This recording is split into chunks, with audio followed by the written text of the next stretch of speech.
Le damos la bienvenida a Discutamos México, esta forma de celebrar nuestras fiestas patrias. Hoy hablaremos de la diversidad, de los partidos emergentes y de la necesidad de que México se asegure un futuro plural. Hemos invitado esta noche a tres personalidades que han estado involucrados en la construcción de espacios, de oportunidades para las minorías en México. Patricia Mercado, fundadora de dos partidos, luchadora social, defensora de los derechos de las mujeres. Bienvenida. Muchas gracias, Ricardo. Maite Azuela, joven activista que ha estado también involucrada en la vida política y en la vida social de nuestro país en fechas recientes. Maite, nos da mucho gusto tenerte con nosotros. Gracias, Ricardo. Y Alejandro Chanona, es una mezcla virtuosa, diría yo, de académico con político, también participante de un partido emergente de Convergencia que hoy ya se ha quedado en el sistema de partidos en México. Bienvenido, Alejandro. Gracias, Ricardo. Pues me da mucho gusto tenerles aquí. Y bueno, antes de hablar de partidos, que no es el tema que más nos divierte hoy a los mexicanos, quisiera hablar de la diversidad mexicana. No hace tanto tiempo, ni tantas generaciones, que México se parecía mucho a una película blanco y negro de Pedro Infante, ¿no? Donde estaba la abuelita, el abuelito, los sobrinos, los papás, los niños, y parecía que nada se iba a mover. México transitó, diría yo, una suerte de pintura de Dalí, donde de pronto pues la familia ya no es lo que era, se convirtió en otro tipo de familia o en otros tipos de familia, donde ya no se podía vivir solo centralmente, sino las regiones importaban y tenían su peso, donde no hay una sola forma de vivir la religión, una sola forma de vivir la identidad. Quisiera un poco preguntarles, en su experiencia vital, en los años que les ha tocado a ustedes experimentar el espacio público, ¿cómo fueron viendo ese cambio hacia la diversidad, esa convicción por la diversidad de nuestro país? Pati, comienzo contigo. Pues mira, yo creo que sí, yo creo que son uno de los rasgos más importantes quizás de los últimos 20 años del siglo pasado y todo estos 10 años que llevamos ahora. Creo que primero, la emergencia de las regiones, digamos, de la toma de decisiones en las regiones, en los estados del país. Segundo, la descentralización de la educación, digamos, también hay procesos estatales y regionales como diversos frente a cómo educan a sus generaciones.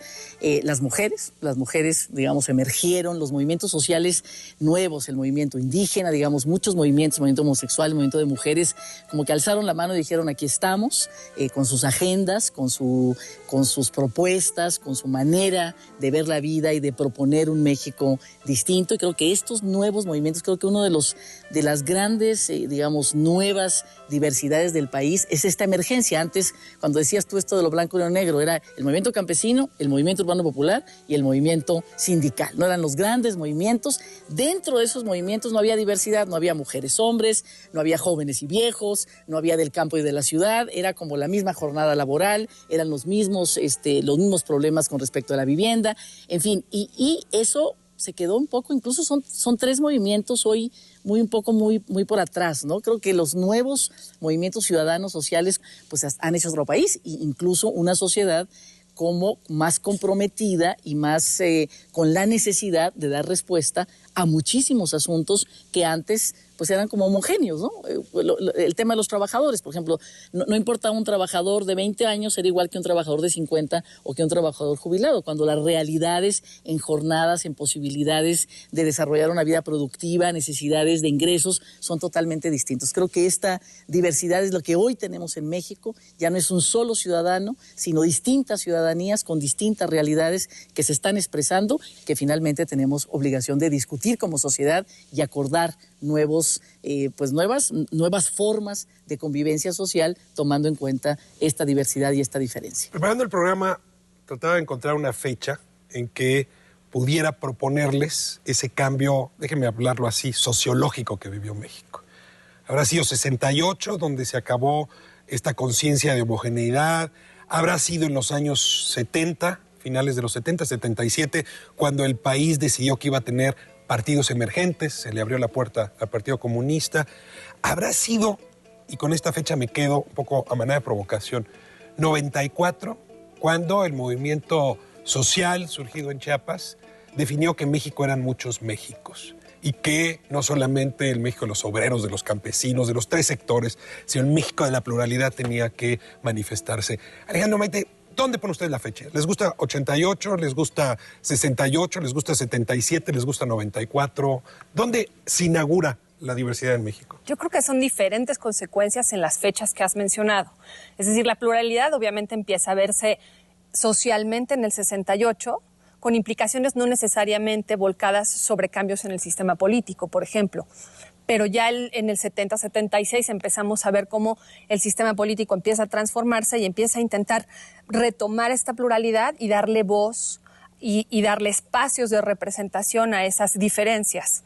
Y creo que en efecto el 94 ya nos habla de cómo hay incluso pluralidades que siguen marginadas, que siguen sin ser tomadas en cuenta y sin ser retomadas y que levantan la voz con diferentes mecanismos para decir también estamos nosotros y necesitamos que se nos escuche y se nos tome en cuenta. Alejandro, su comandante Marcos, como alguien que nos hizo tomar conciencia de los muchos Méxicos. Sí, yo creo que sí. Creo que hay un ciclo histórico entre sacar de la clandestinidad a la vida institucional a jóvenes y a nuevas fuerzas, expresiones a partir de esta reforma que le dio el registro en particular al Partido Comunista y de ahí una historia de nuevas expresiones, hasta el momento en que en 94, estamos hablando de cerca de 20, un poquito menos de 20 años, creo que no fue suficiente lo que pasó entre 77 y 94, porque el grito de basta y de tenemos rostro, lo sin tierra o tenemos el color de la tierra del zapatismo, habla de un modelo social suficientemente excluyente para no darle la libertad a los indígenas, a los hombres y mujeres de Chiapas en particular, donde hay de los 4 millones de habitantes, 1 millón de indígenas, más o menos, que tuvieron que recurrir a las armas y dar un grito de libertad y que se convirtió en un ícono muy importante en los años por venideros. Pero insisto, sí creo que las dos fechas se concatenan, pero al no ser suficiente, el haber llegado a un movimiento de rebelión indígena y de gente excluida, habla de que no había sido suficiente lo que se había hecho hasta entonces. Y cuando los grupos emergentes no pueden participar a través del tránsito pacífico, comienza la violencia. Y en ese sentido, quizá ese fue el último movimiento, por lo menos el que nos ha tocado ver, donde cuando se tapona la entrada al espacio público, la violencia se asoma. Ahora, lo que llama la atención en ese movimiento es que empezó siendo indígena, pero pronto hacía la reivindicación regional, las reivindicaciones de las distintas identidades sexuales, de las distintas identidades religiosas. Es decir, se volvió una demanda por la diversidad. Algo contradictorio en apariencia con la definición de democracia clásica, que es el gobierno de las mayorías. Y es aquí donde quisiera emplazarlos.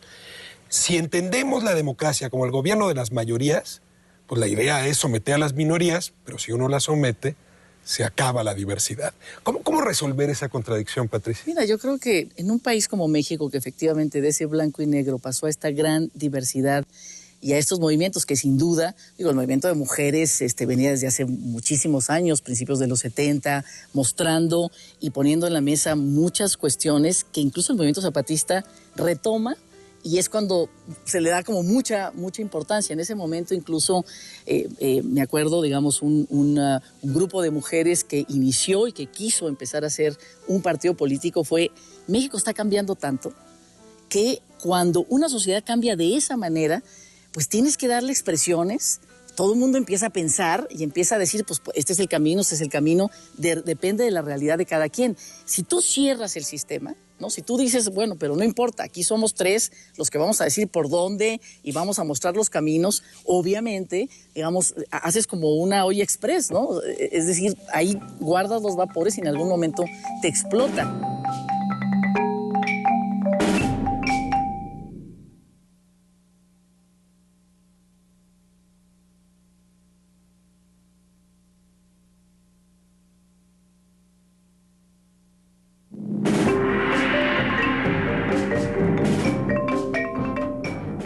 País como México, que efectivamente de ese blanco y negro pasó a esta gran diversidad, si tú cierras el sistema, obviamente, digamos, haces como una olla express, ¿no? Es decir, ahí guardas los vapores y en algún momento te explota. En aquel momento decíamos, quizás, bueno, ya más o menos, digamos, a principios de siglo, pues había varios partidos, varias expresiones partidarias, pero decíamos, bueno, si en este momento surgieran 2 partidos, un partido de mujeres y un partido de indígenas, por ejemplo, seguramente tuvieran espacio de un 5, de un 10% 40% del electorado, con una agenda no solamente para los indígenas o para las mujeres, sino con una agenda para el país desde tu propia realidad, o partidos regionales. Creo que cuando empieza México a cambiar, bueno, el mundo cambia mucho, pero México empieza a cambiar y se empieza a abrir a esta diversidad de voces, de palabras, bueno, finalmente la democracia, digamos, viene, esta posibilidad de participación de todos.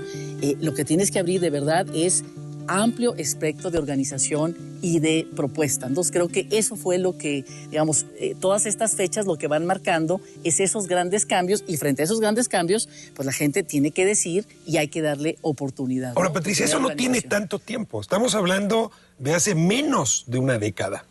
Y sin embargo, hoy en día, yo escucho mucho decir como argumento descalificatorio, esos grupos son minoritarios.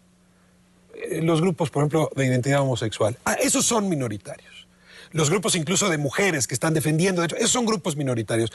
Como si la palabra minoritario fuera descalificatorio. Vuelvo a preguntarles, ¿cómo conciliar la construcción de mayorías democráticas y la inclusión de esos grupos minoritarios? Yo quisiera comentar que hay un ejercicio de los partidos llamados grandes, que son 3 en particular, que parten de la idea... ¿Por qué llamados? ¿Son grandes? Son grandes. ¿O son eventualmente grandes? Bueno, a veces los veo como acordeón, pero sin duda son los de mayor representación, el mayor número de votos, pero cuando vamos a los números gruesos de su elección y lo contrastamos contra las listas nominales y contra el padrón electoral de este país, son electos por minorías y son partidos minoritarios desde el punto de vista matemático, pero voy al punto.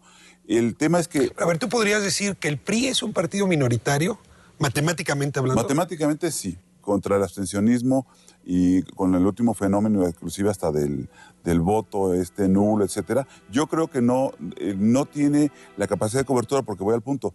Los partidos mayoritarios que ven a los minoritarios con desdén, lo que hacen es únicamente seguir desprestigiando la vida de los partidos y el papel de los partidos. Los partidos, entendidos en la democracia, son un mal endémico y una parte sustantiva de la democracia. Pero aquí se ha construido en el imaginario colectivo un sentimiento de rechazo, pensando que hay una vida postpartidaria.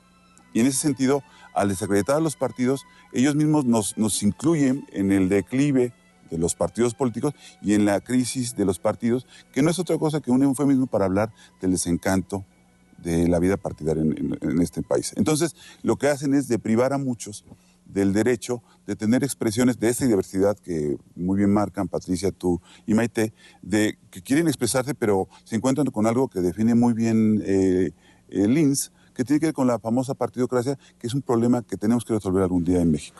A ver, todavía no quisiera llegar hasta el diseño de partidos en México y quedarme en esto que el propio Alejandro hacía en su primera intervención, que es la descripción de la sociedad mexicana como un conjunto de minorías. Porque en realidad eso somos. Bueno, somos un conjunto de individuos que formamos primero parte de una minoría y que luego nos agregamos en mayorías. Además, es importante que concibamos que las minorías no solo encuentran su representación o su manera de canalizar agendas y temas en partidos políticos, sino que además tenemos pues, sindicatos, asociaciones de agremiados, corporaciones de empresarios, por ejemplo, grupo de mujeres. Entonces, sí creo que esas minorías están buscando varios canales y mecanismos para organizarse, para ver representados sus intereses y para presionar para que esto se convierta en política pública, no necesariamente a través de los partidos políticos. Pero sí será interesante ver cómo esas minorías consiguen o no consiguen poder transitar esas demandas a través de un partido político. ¿Me permites insistir en ese punto? Lo que pasa es que aquí es un tema de contrastes. Mientras la sociedad se abrió, despertaron las regiones, despertó la sociedad indígena, las mujeres mismas en reivindicaciones, los jóvenes, etcétera. El sistema de partidos no tuvo la capacidad de absorberlos. Y voy al punto.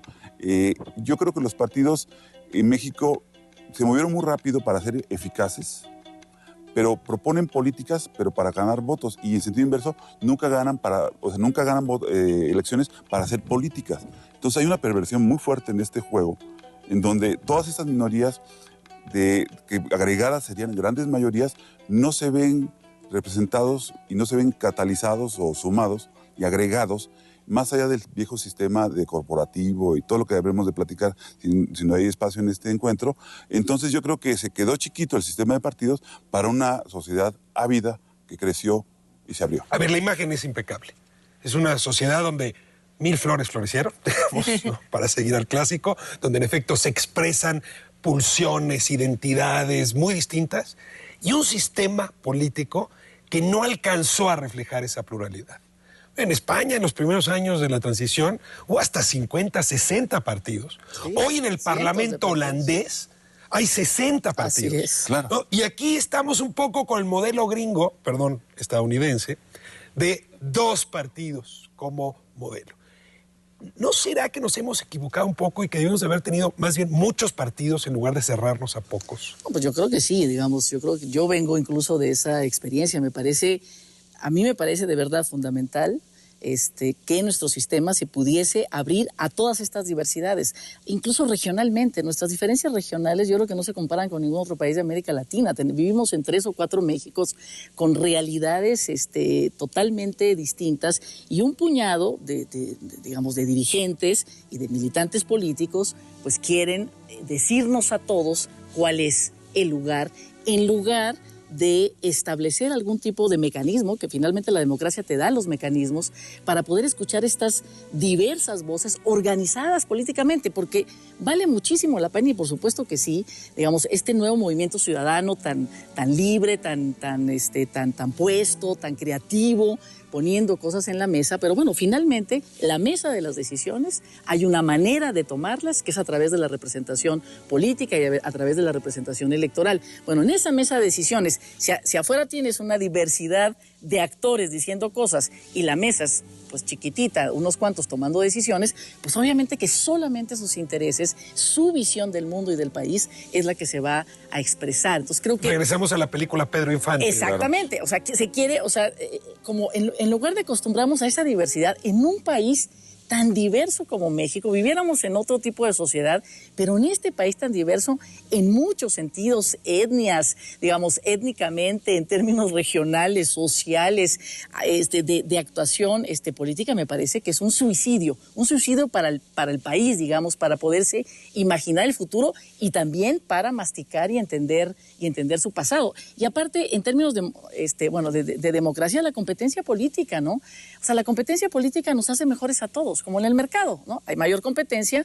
los consumidores ganan. En la política rechazamos la competencia, que podría ser hacernos cargo de esta diversidad. Se crean 2 falsas disyuntivas. Una es el tema de que los partidos, al quedarse tan estrechos para percibir y recibir la agenda ciudadana, social, son rebasados por la izquierda, por los movimientos sociales, primer tema.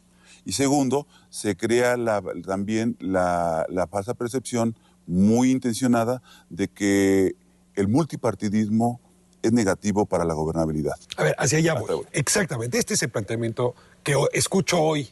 No estamos, lamentablemente, en 96, 97, sino festejando el Bicentenario en este 2010. Se dice que la mejor manera de gobernar es con los pocos, porque es más fácil ponerse de acuerdo, como hoy, entre 4, que hacerlo entre 600, que por ejemplo es el número de representantes en la Cámara Baja de Inglaterra, un país, por cierto, territorialmente mucho más chico y con una población de la mitad de la nuestra. Pero por allá hay 600 y aquí nos dicen 500 diputados es mucho, 8 partidos es mucho, vamos a encoger, a disminuir, porque es más fácil ponernos de acuerdo entre pocos. Del otro lado está el dilema de la representación que tendería a aumentar el número de voces en el espacio público. Ayúdenme a conciliar, gobernar con pocos, representar a muchos. ¿Eso es posible?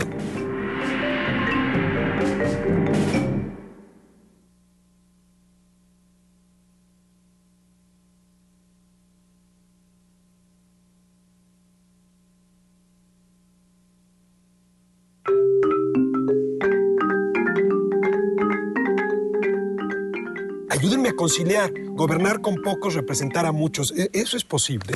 No, yo creo que, y es un poco lamentable que con tan pocos años que tenemos de haber abierto la pluralidad política, un poco intentando representar esta pluralidad social, tengamos esta añoranza de reducir ese espectro y un poco de acotarlo a una aplastante mayoría, incluso artificial, que pudiera dejar al margen esta pluralidad que apenas estábamos retomando. Es decir, los partidos que tenemos, incluso los que se llaman emergentes o minoritarios, estaban apenas alcanzando a representar a esas minorías con esos intereses distintos, no representados por los grandes partidos, y resulta que ahora lo que se busca es acotar más el sistema de partidos de manera que hasta esos partidos tengan dificultad de poderse ver representados. Entonces, yo creo que gobernabilidad y pluralidad van de la mano. Tenemos este falso dilema porque creemos que si por tener un sistema presidencialista, el presidente tiene mayoría garantizada en el Congreso, probablemente tenga pues más posibilidades de gobernar a su antojo, pero tenemos que entender que la gobernabilidad va acompañada de pluralidad, va acompañada de acuerdos, de argumentos, de discusión. No puede ir nada más, es decir, gobernabilidad no significa autoritarismo. Y tenemos que diferenciarlo, aunque pues en algunos de los políticos escuchamos ya esta necesidad de volver al pasado y de decidir pues de un solo golpe, con muy poca representación en un Congreso, en donde ya se vuelve a marginar lo ganado, y creo que ese es un grave problema. Y regresando a la idea de los partidos políticos, ¿cuáles son los incentivos para que los partidos políticos representen agendas de minorías? Acaban siendo muy pocos y muy cortitos, sobre todo por cómo está el sistema de partidos. Es decir, el problema no solo es cuántos partidos políticos quiere tener México, sino qué tipo de partidos políticos quiere tener México. A ver, es que retomo esto que decía hace un momento. Sí veo hoy esta tendencia de los políticos, y puede ser que esté en su DNA, de vuélvanme a dar todo el amor y todo el dinero. También que funcionábamos antes, ¿para qué cambiamos?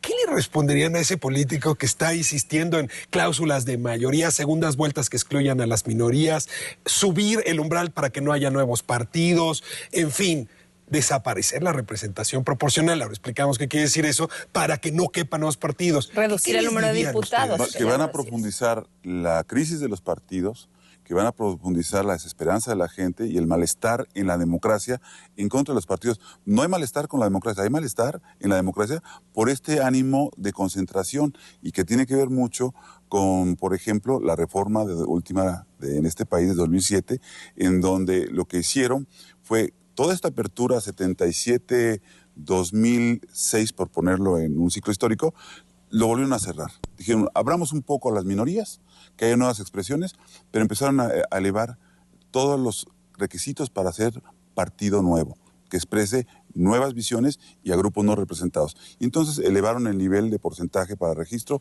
le quitaron el financiamiento a las agrupaciones políticas nacionales, ampliaron el periodo para nuevos partidos de 3 a 6 años y hicieron todo lo que estuvo en sus manos para limitar a los partidos. Insisten todavía más en querer elevar el famoso umbral del 2 al 4, del 2 al 5. Detrás de eso... Que si no tienes en la primera elección el 4% no surges. Desapareces. ¿Con cuánto obtuvo Alternativa Socialdemócrata su registro? 2.6. Con tu candidatura. Y fue una cosa dificilísima. Una cosa dificilísima. ¿Convergencia con cuánto obtuvo su registro? Con 2.3 mantuvieron. Si les hubieran puesto 4% a Convergencia o Alternativa, no hubieran pasado. Y en las condiciones y con las reglas, o sea, con las reglas, digamos, de la política, de esa política y de ese político que dice, pues todo el amor y todo el dinero para mí, pues por supuesto que no hay posibilidades. No porque las agendas, yo creo que hay muchas que son chafas, digamos, hay muchas que son de... Ahora hablamos de los malos partidos.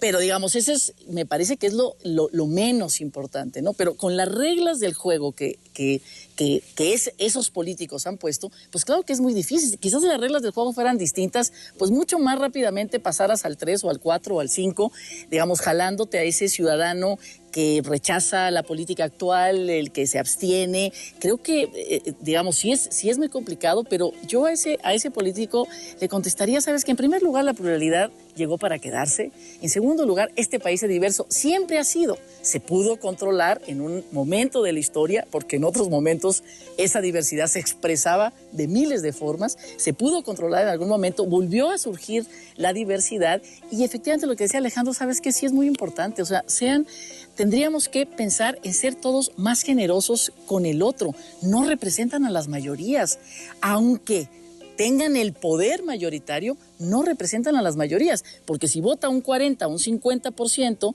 y además eso se divide entre 20 para uno, 30 para otro y 35 para otro, pues finalmente tú estás gobernando con la voluntad del 15 o del 20% máximo de la sociedad a la que quieres gobernar. Ahora, Patricia, ese político que quiere todo el amor y todo el dinero tiene un gran amigo, que generalmente está en los medios o se cree intelectual, y empieza a decir que, por ejemplo, habría que desaparecer la representación proporcional.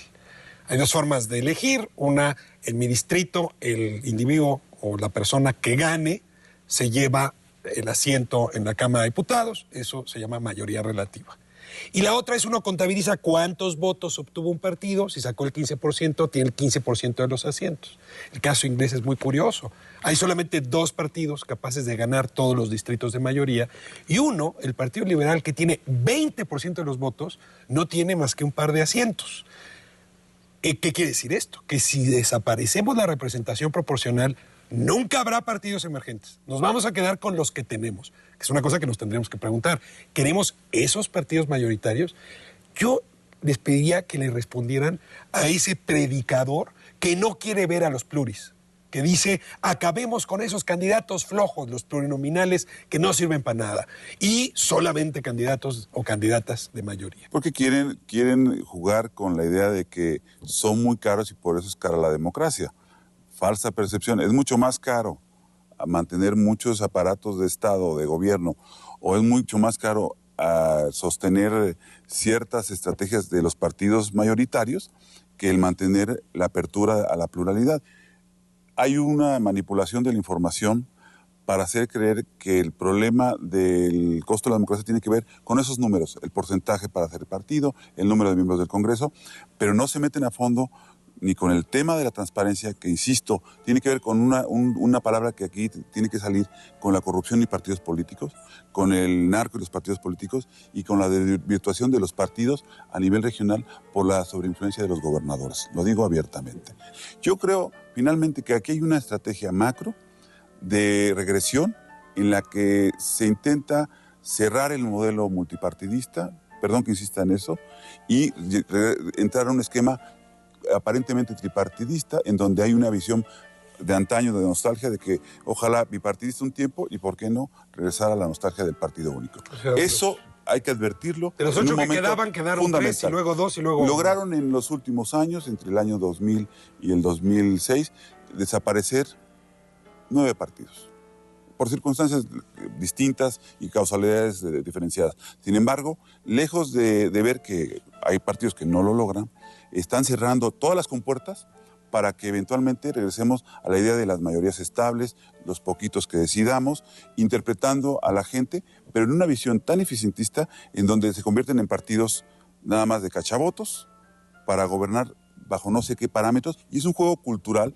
en donde nos hacen ver a los partidos minoritarios como oportunistas y muy caros. En esa lógica, yo insistiría, tendría que ver la vocación para abrir los medios de comunicación a un debate en donde se demuestre por qué el multipartidismo hoy es la mejor opción para el futuro de una sociedad plural y hambrienta de justicia social como la mexicana, y no que se queden 3 partidos o 2 partidos en el corto plazo. Porque México son muchos Méxicos. Maite, ¿tú defenderías la representación proporcional desde qué perspectiva? Sí, yo creo que es importante defenderla, y entiendo que suena populista y que suena atractivo la idea de eliminar número de diputados, ya sea por representación proporcional o por mayoría, porque pues no podemos más que ser sensibles y entender el desencanto que causa la política para el ciudadano de a pie. Es decir, es muy fácil decir, pues ya no quiero tantos, por lo menos redúzcanlos, o son muy caros, necesitamos menos. Sí, son un mal necesario que sean poquitos. Que sean menos, ¿no? Entonces, y lo mismo sucede con los partidos políticos. Suena muy, muy atractivo para nosotros decir, pues menos partidos políticos, porque así son los partidos que vamos a tener, pues quedémonos con menos. Entonces, es equivalente una cosa y la otra, pero creo que es una trampa que justamente esta nostalgia autoritaria genera cuando te dice, ok, vamos a reducir plurinominales y vámonos con menos números de partidos, elevándoles tanto el porcentaje para el registro y además complicando un montón, que ojalá pudiéramos hablar un momentito de ello, los requisitos para poder constituirse, que ese es un grave problema de por qué los partidos políticos resultan en lo que resultan. Entonces creo que definitivamente necesitamos más representantes, porque un diputado necesita estar cerca de la gente que representa. Entre menos diputados tengamos, menos cercanía va a tener ese diputado con los ciudadanos. Entonces, el problema no es el número, insisto, ni el número de partidos políticos, ni el número de representantes que tenemos, sino la calidad tanto de partidos como de representantes. Y el problema son las reglas que obviamente nos llevan a tener el tipo de representantes que tenemos y, lo más preocupante, el tipo de partidos políticos. ¿Y por qué lo más preocupante? Porque es un círculo vicioso. Son estos partidos políticos los que definen las reglas de cómo se constituye el propio sistema. Entonces son juez y parte, acotan incluso al Instituto Federal Electoral y tenemos un sistema de partidos en donde ellos deciden cómo van a ser las reglas del juego, quién juega cómo y quién gana qué, ¿no? El discurso antipartido emergente ha ganado adeptos. Muchos. Pero no solo porque el que quiere todo el amor y todo el dinero se ha echado un buen discurso. También le han ayudado los partidos emergentes. Exacto. Hay partidos que nos incomodan porque sabemos que son partidos negocio. O porque antes había partidos paraestatales, ahora hay partidos para priistas, para perredistas, para panistas, porque no son consistentes con su discurso.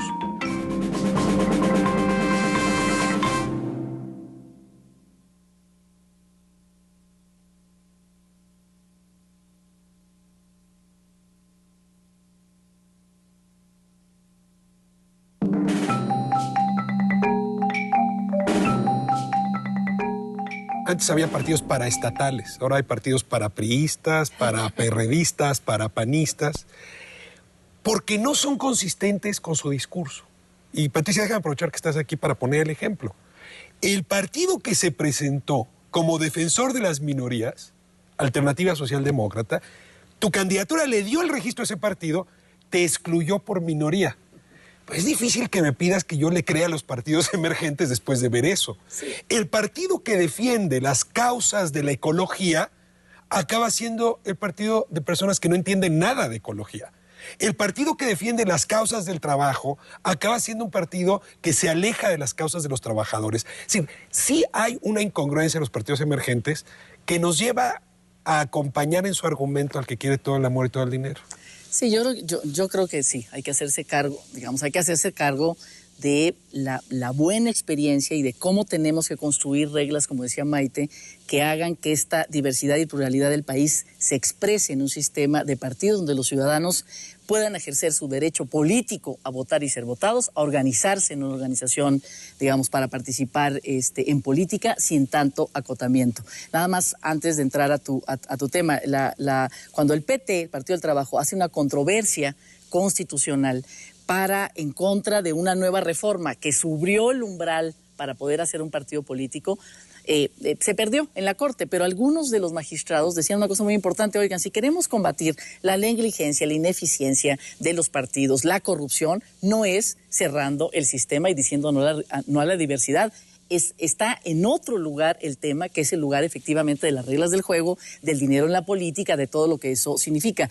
Y yo creo que tenemos que hacernos cargo efectivamente del otro. Efectivamente yo pertenecí a un partido, hicimos una campaña donde dijimos vamos a ser los mejores, los nuevos, los diferentes, y terminamos siendo casi los peores, ¿no? Y eso y hay que hacerse cargo de eso, pero creo que también eso, hasta al más intencionado, a mí mucho en campaña, sobre todo los jóvenes, me decían: ¿y por qué ustedes van a ser los buenos?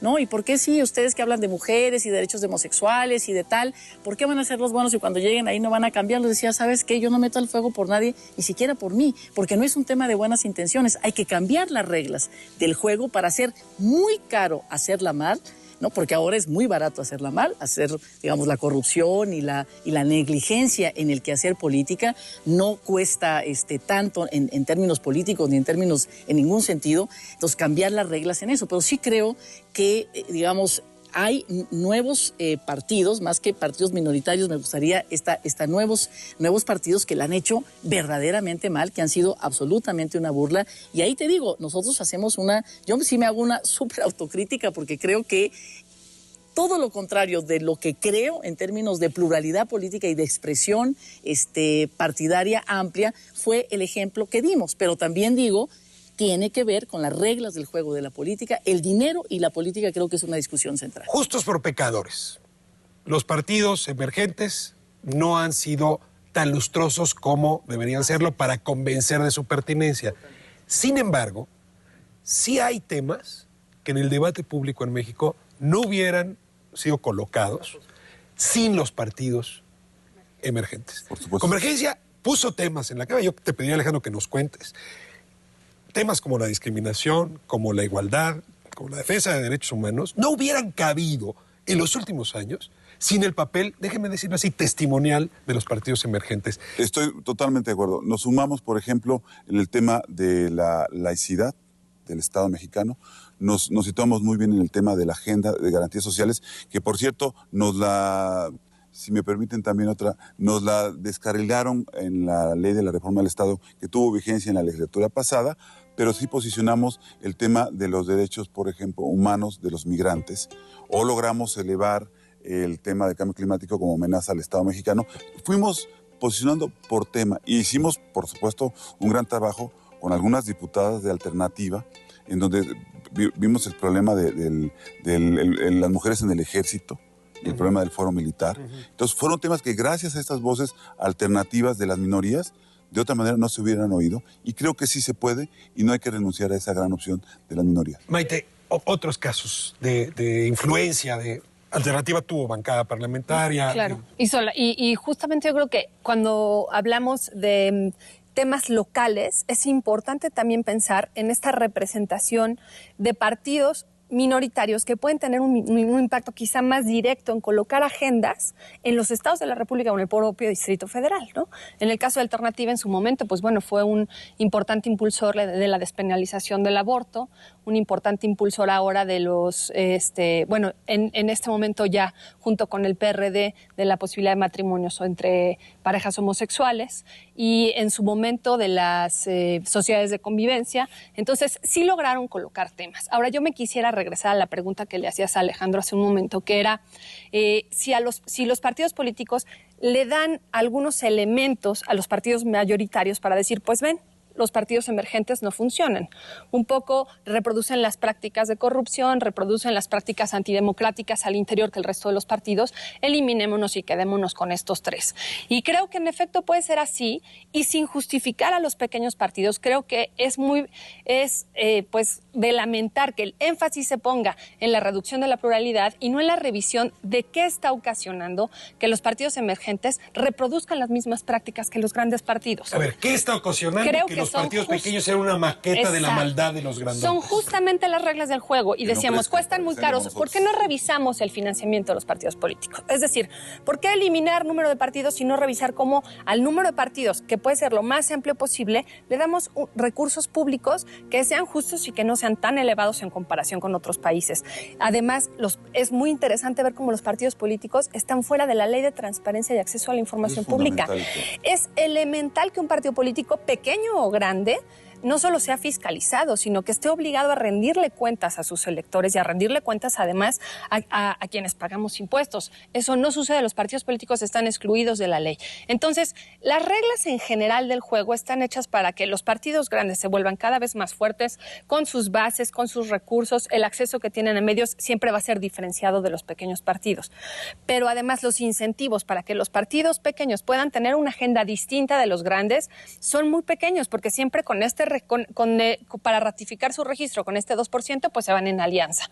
Algunos son más congruentes y van más o menos haciendo alianza siempre con el partido con el que se sienten identificados. Otros le juegan a negociar y saltan a uno y a otro, y eso es lo que desanima un montón a la ciudadanía y da incentivos para decir menos partidos políticos. Tanto a Maite como a Alejandro les está pasando una cosa, y yo quiero ver si Patricia comparte.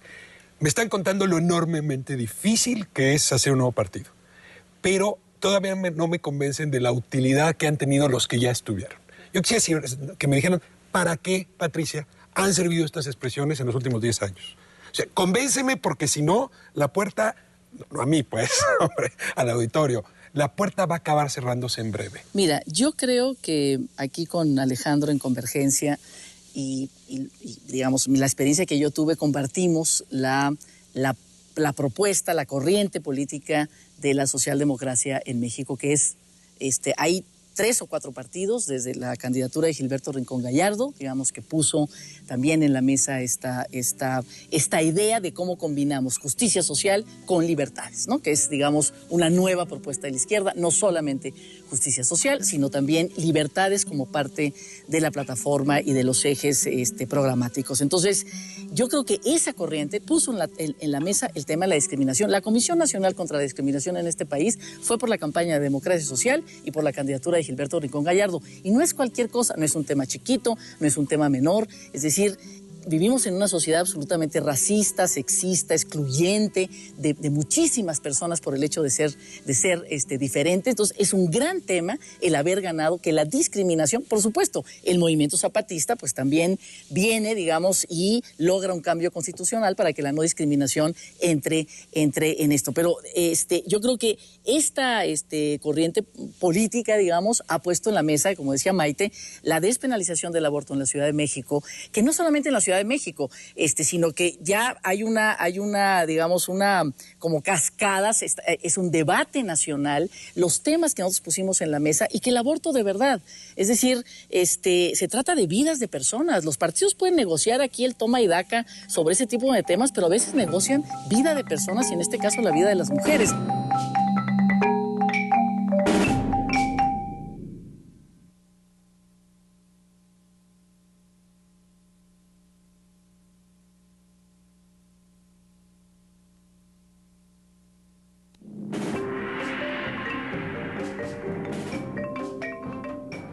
Los partidos pueden negociar aquí el toma y daca sobre ese tipo de temas, pero a veces negocian vida de personas y en este caso la vida de las mujeres.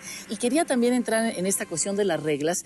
Esta cuestión de inventarse que un partido político se forma con cientos de miles de personas afiliadas de un día para otro, porque no hay posibilidades de tener partido político, aunque no tengas registro, aunque no tengas financiamiento, pero sí construir una identidad, no puedes, es ilegal. Imagínate tú a un militante, a un activista de uno de estos nuevos movimientos sociales, digo, desde defensa de los derechos del consumidor, pasando por derechos de las mujeres, de etnias, derechos de homosexuales. Imagínate un activista, incluso un activista de cuestiones ambientales en una región, ir a buscar un voto, ¿verdad? Decirle, no, ¿sabe qué? Usted nada más en este territorio va a ir por el voto de la señora de la esquina, de este barrio, de estas cuadras. ¿Y usted vive en una zona conservadora? A ver, búsquenos. Vive en una zona conservadora, y a ver, pues usted hable de su causa, a ver, o sea, es decir, en este momento que donde lo que está en juego son las ideas, porque estamos en cambio. ¿Para dónde vamos? ¿Cómo vamos a construir nuestra sociedad? Y además las nuevas tecnologías, digamos, todos estos nuevas tecnologías, Twitter, Facebook, todas estas redes sociales que se construyen ahora, donde no importa si tú y yo nos conectamos, dónde vivas tú, dónde viva yo, lo que importa es la idea que nos une. Entonces, lo que está uniendo al país cada vez más son un conjunto de ideas, una construcción de redes sociales donde hay liderazgos en estas ideas, pero que no las puedes mandar a un distrito de 3x3 donde hay tales cuadras y usted ahí busque el voto. Cuando tuvimos la experiencia de hacer nuestro partido, yo digamos, recuerdo que hacíamos asambleas que se caían todos los días. Y bueno, un partido político que se construye a partir de un sindicato, como es el sindicato de maestros, pues tenía 100 asambleas con miles de personas en un sábado y tú decías, tú querías tener 5, se te caían 3 porque la gente no llegaba. Lo que haces con estas reglas es incentivar que corporaciones de este tipo puedan hacer partidos políticos y no los ciudadanos libres. Entonces, insisten ustedes en que son las reglas el problema. Les tengo la mala noticia que el tiempo se nos está cortando. Traía todavía un par de preguntas. Voy a hacerles una y nos vamos a conclusiones. Una de las propuestas que recibió el Congreso en este año del centenario, el bicentenario, fue dificultar la creación de nuevos partidos, pero en contrapartida ofrecer candidaturas independientes. ¿Qué les parece esta solución?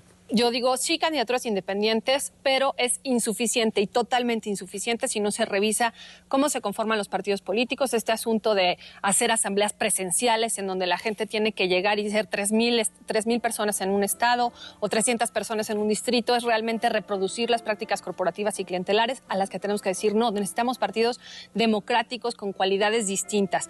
Entonces, sí nos sirve que haya candidaturas independientes, pero además tenemos que fortalecer el sistema de partidos, porque estas candidaturas, si alguna tiene suerte de llegar al Poder Legislativo, tendrá que hacer coalición parlamentaria con algún partido político minoritario o mayoritario, y entonces la calidad democrática no mejora si no mejoramos el sistema de partidos. Hay que meterlos con transparencia también, con reducción de recursos a los partidos. Es fundamental. Cierro con una demanda de conclusión. Estamos en septiembre de 3010, o a lo mejor me acerco más en el tiempo. Dentro de 100 años, volteando para atrás a aquellas generaciones que decidieron una de dos: ¿Un sistema a 2 partidos o a 1? ¿O un sistema a muchos partidos? ¿Les parecería justo que por la crítica que nosotros estamos haciendo a los actuales partidos emergentes, le cerráramos la puerta a las siguientes generaciones para expresarse pluralmente en lo partidario y en el resto de las formas de expresión, Patricia? Yo creo que habremos cometido como país un gran error.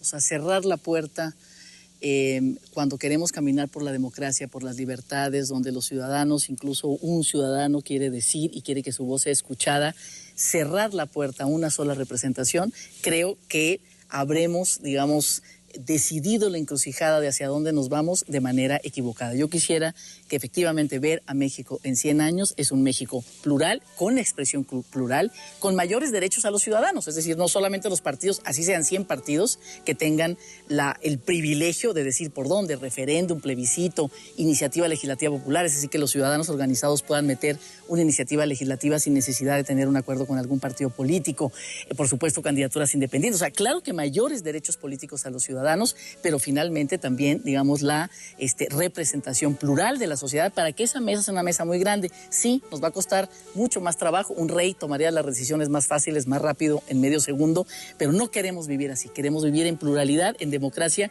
y creo que en 100 años sería un país pacífico, un país donde todos sintieran que tenemos un lugar a nuestras visiones, a nuestros estilos de vida, a nuestras, digamos, a nuestras ilusiones de cómo queremos convivir, abrir las puertas. Sí hay críticas a los grandes y a los emergentes y a los minoritarios muy fuertes, y esas críticas las tenemos que cambiar con un nuevo arreglo, digamos, constitucional, un nuevo arreglo de nuestra sociedad para hacer la política más eficiente y que esté al servicio de los ciudadanos. Alejandro, 30 segundos. Yo creo que tenemos una responsabilidad generacional de pugnar por un multipartidismo, una inclusión formal para formar nuevos partidos de las minorías, en donde logremos efectivamente, vía esto, lograr empujar la reforma, acabar con la corrupción y permitir que este país dé un salto monumental de desarrollo y de revolución de conciencias y un paso hacia adelante, que va a ser por la vía de muchos partidos, porque pocos partidos hay que conformarnos con los que ya están y tienen muchos problemas de corrupción. Maite, 30 segundos. Pues sí, creo que es un cambio de reglas lo que se necesita. Hay un cambio fuerte cultural que hacer, pero tenemos que tener confianza en que las reglas generan estos cambios y por lo menos aceleran que esto suceda. Y creo que es apostarle a la pluralidad y a la reducción de privilegios sin entender que una se contrapone con la otra, sino que van acompañadas. Entre más representación haya y más reconocimiento de las diferencias y de las minorías se dé en el sistema político, más posibilidades tenemos de ir reduciendo los privilegios que ahorita tienen las aplastantes mayorías. Maite, Patricia, Alejandro, muchísimas gracias por haber discutido México aquí primero entre nosotros y en esta amplitud del espacio público mexicano. Al auditorio, muchas gracias por comenzar este diálogo que no está terminado y que merecería muchas horas de vuelo más para llegar a conclusiones. Lo único que me atrevo a decirles, si usted no está de acuerdo con ninguno de los partidos actuales, yo tampoco. Así es que vale la pena abrirnos la puerta para que nuevos partidos acompañen a los actuales. Gracias y hasta la próxima.